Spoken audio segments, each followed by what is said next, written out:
ito ang ating tuna panga. Ayan. Nasa 1.1 kilo. Ayan. Ito sila. Imamarinate muna natin bago natin ihawin ang ating tuna panga. Pipiga tayo ng kalamansi. Ilang pirasong kalamansi. At ng soy sauce. Ayan.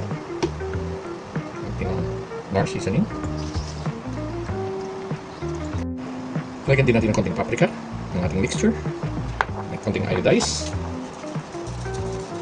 Ito yung mixture natin. Ang ginawa, calamansi toyo with paprika. Natin.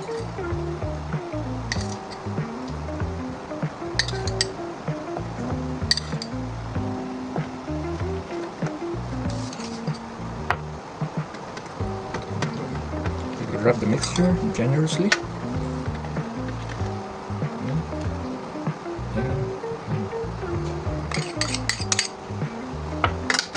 Let this rest for 30 minutes. Po tayo ng pang-basting natin sa ating tuna panga. Lalagay po tayo ng oyster sauce. Ayan. Isang oyster sauce.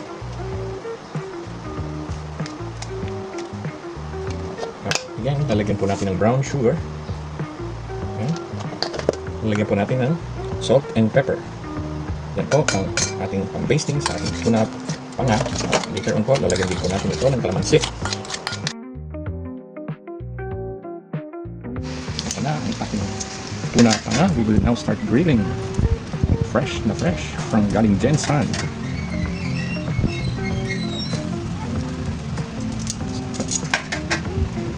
Ating oyster sauce.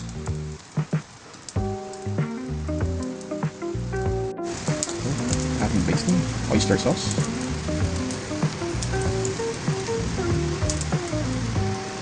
Please don't forget to like and subscribe.